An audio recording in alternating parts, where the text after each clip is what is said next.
The Lord be with you. And with your spirit. A reading from the Holy Gospel according to Mark. Jesus called the crowd and said to them, "Listen to me, all of you, and understand.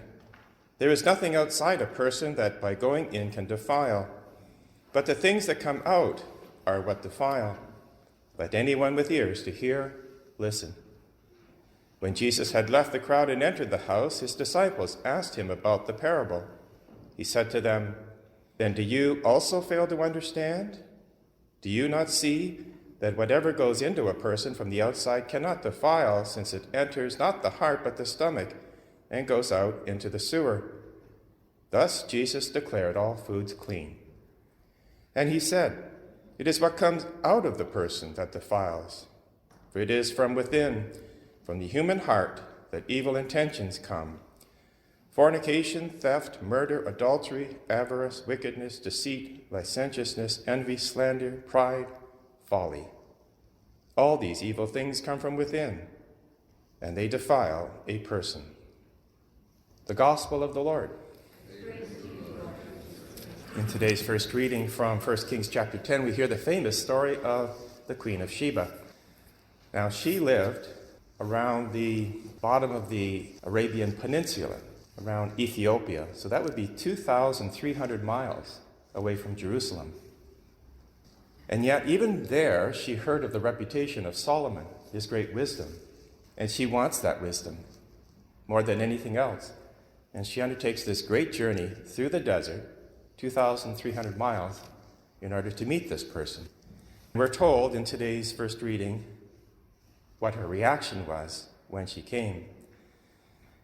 It says, "When the Queen of Sheba had observed all the wisdom of Solomon, the house that he had built, the food at his table, the seating of his officials, the attendance of the servants, their clothing, his valets, and the burnt offerings that he offered at the house of the Lord, she said to the king, 'The report was true that I heard in my own land of your accomplishments and of your wisdom, but I did not believe the reports until I came, and my own eyes have seen it. Not even half have been told me.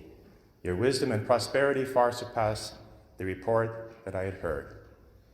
And then she makes this remarkable statement: "Blessed be the Lord your God, who has delighted in you and set you on the throne of Israel." Now you can imagine what happened. When she returned to her country, she would have told all the people of what she experienced.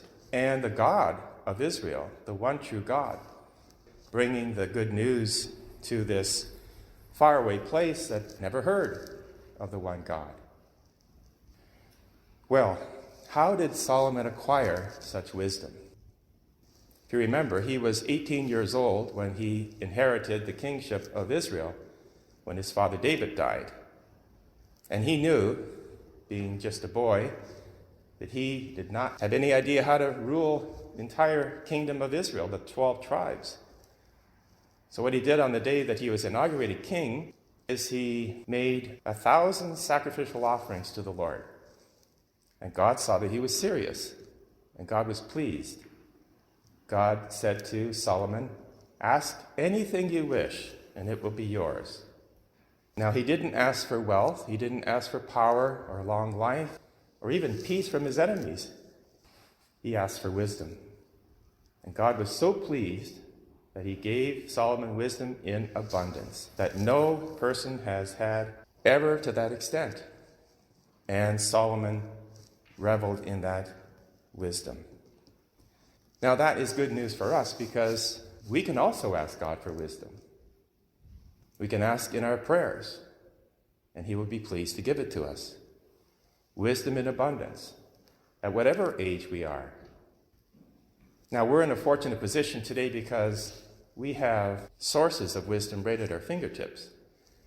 We have the Old Testament, which contains entire books of wisdom, marvelous books that are just so packed with things that help us to live good lives, successful lives. Practical things like the book of Proverbs or Psalms, Job, Sirach.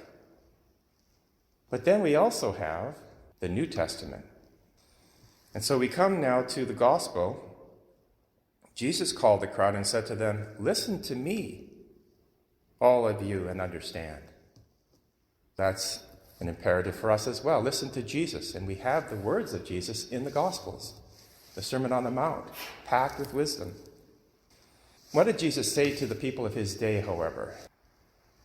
In Luke chapter 11, he chided the people. He said, "The queen of Sheba on the day of judgment will arise and condemn you because she traveled all the way to visit Solomon to gain wisdom, and behold, you have something greater than Solomon right in your midst."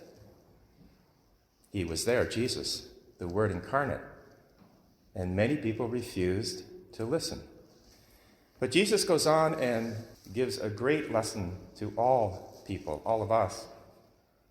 He talks about what defiles a person, what defiles a person's heart, because that will certainly stamp out any desire for wisdom. And he says that it is from within the human heart that evil intentions come. And then he lists all the things that we know will obscure a person's ability to live a good life: fornication, theft, murder, adultery, avarice, wickedness, deceit, licentiousness, and all of that. Fortunately, Jesus knew that we would have that inclination to even go down that road. So he gave that authority to the apostles. Whatever sins you forgive are forgiven. Whatever sins you retain are retained. We have this great sacrament of reconciliation. I liken the sacrament of reconciliation to like window cleaning. If you leave a window for a long period of time untouched, you don't clean it, things start to accumulate on the glass to such an extent that even though it may be brilliantly sunny outside, but if you're inside, there's not much light that can come in, and you sit in darkness. We have that ability to have the soul, our window, clean by Christ himself. So there's great lessons to be learned here. Let us be like the psalmist, who today says in Psalm 37, "The mouth of the righteous utter wisdom, and their tongues speak justice. The law of God is in their hearts. Their steps do not slip." Commit your way to the Lord. Trust in him, and he will act. He will make your light shine like the noonday.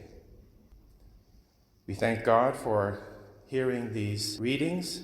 Let us open our hearts, receive the wisdom of Solomon, and have that reputation of a person who knows right from wrong, who lets the light come into their heart, and whose steps do not slip.